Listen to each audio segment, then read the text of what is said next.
we say transfer for your D and come ahodo na aban no de aba beto dwa wo che se kofo bi a omo aye adwuma wa ban mu na so mu din e obi ho no mo aye adwuma wa ban mu nipa no awu anase nipa no nya adwuma ne bio anase bia nipa no tukwan na so still akatua ba ma na ji akatua no nya ade sa de ne oba be ye ho hwehwemu na sa ghost names no omo ayi sa de no e de afiri mu anase yi sa fo no esusu e de afiri mu ho nsem na ba be ye bebrebe na no ena nam so ama owura Solomon Wusu a wo ye member e de ma aye movement for change was so a commentator and ma amanyoko no so a chere na adwene dia fan water say ene na yewura Dr. Bawumia ene digitalization won sensem e de fasa a payroll system no ene sa digitalization ana yewura Bawumia omo e de scam Ghana for efa e ho sensem no e ho wo de nkyeremu pii na de atudwa e de fa won ma payroll system no omo din enso e wo ma ghost names a e wo payroll system no emu e so yen ko ni ntensem wa do Solomon Wusu wo de atu edwane ye ba transfer fee ye di ensem no enso ho enkomo that Mahmoud Bawumia, anywhere he had an opportunity to campaign, he told us that we must follow the example of the National Service. Because they have digitalized. I told you this digitalization nonsense. That they use an electronic system to... There's a metric app, and that metric app had the potential of preventing double registration, people who were not... Remember, You remember that issue? So how come we had all these ghost names? It was a facade. It was a scam, pure one as such. There was nothing that was happening there. They had just put there a system just to siphon from the state, and that was what we were treated to. And I'm very surprised that he went to Harvard and was still making reference to the fact that they installed digitalization and it has prevented what ghost names. When we are faced with the reality of having ghost names in our system, amounting to several hundreds of millions of Ghanaians. We have just been told that the USA is withdrawing its services. Is that not the case? And the total amount that they are withdrawing in the health sector is in the region of $158 million. Just do a computation, just between 2017 to date, how much we have lost only at the National Service. And it will tell you that we don't need any aid. Yes, the president was right, the former president Nanado, that Ghana beyond aid, because we have all the resources here. Yet the money is here. The money is here, but it's not getting to the citizenry because politicians, criminal ones as such, they are put there, and all that they do is that they go and share. Yenchendi. And so they have gotten away. You mean what? Create and share? They create and share. Doche added the loot. I think I agree with Doche, the former Supreme Court judge, that they loot, they create, share, and loot everything. Now the same minister, National Service boss, was elevated to be a minister, and he went to the Ministry of what? Youth and Sports. When he went there, his first assignment, he took Ghana to what? Cote d'Ivoire. Just our next door, only some 45 minutes by air. This man went and came back and told us that $3 million is gone. You understand? Go look, all Africa Games, you and I were here. We have discussed this matter here. The same former NSS boss, he looked straight into our faces and told us that they used $50 million. All Africa Games. Food. That on watching, when I checked, it was only watching the cook. $50 million. You cannot be sure that it's only watching. Ethiopians, they eat watching. Egyptian, all the participating countries, the allies never enjoyed it. They said they didn't want it because they had been sponsored. But this man told us that he has used that. He expended close to $250 million to organize all Africa Games. A country that is struggling, a country that cannot feed its people, a country that needed only $4 million at the Kolebu Union, whatever. What's the name of that unit? That they needed only $4 million Ghana cedis to fix it. Dialysis unit. Thank you very much, Doc.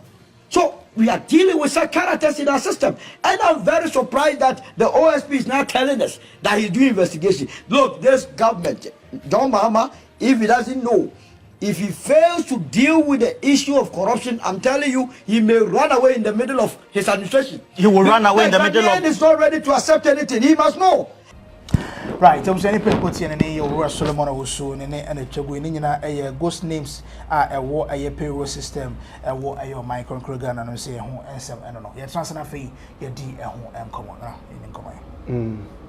Okay, you know, I'm say a area ho say Solomon Wusu Obi a o akwatam afafranto movement. Okoye partner afafranto. When to me to Tunya May Tabe to your cheddar crane business. In your capacity as what? And I would kasa bibli sana. So ma usu unu say ne papa and ne party afafanto movement. Omo ka say omo ba nyame omadon ba na nyame amba omo wiye se den no. Anko be industrialization. Now industrialization, can you do industrialization without in this modern era without digitization? It's only a kind of a radio TV now. All start to say, oh, condemn was an order of the day. That's all. You're already late, and no wonders. People would think that's the reason why your party could not make any impact in the general elections. Yeah. It the other sense from also, and a developing country, developed country. Ye fifi sen e wa manusemu ye fifi sen nwie ye gusu aye it you don't expect say bibi e de baba na enu e be 100% at once. It does not work that way.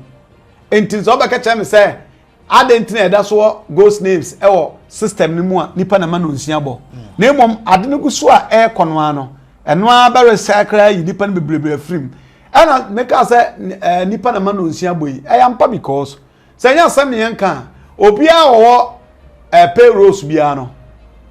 Okra Ghana card. Yeah. It is Obi Ghana card. Na Anthony Kofi Poku. Waba be yibo sunya ketua. Okra Ghana card. Na another Anthony Kofi Poku ba. Na saba so be the same amount na say o wan kwahye nye ncheni. Yimam na menti ma saka off on scammers no line no. Bank here ya say. Enso mo nyomo ana ye no mo ana eche. Ene sa ne manema. Etim de be fee say so mo should come clear. If you are leading people, when you say we and they say modernization and I'm running modernization, running a terms. Yeah. Oh, we try my credit kakra. Oh, the phone call over to. Oh, my time phone was charger. This was here Kenya, about 20 years ago. Now on TV or Ghana. And so now modernization Bahama. Oh, kafro, my phone call off. Fracture me, hey, now me flash show. Alaba stamp, I'm going to create just me flash show. Anyone, what very pamu just me flash show. Any idea?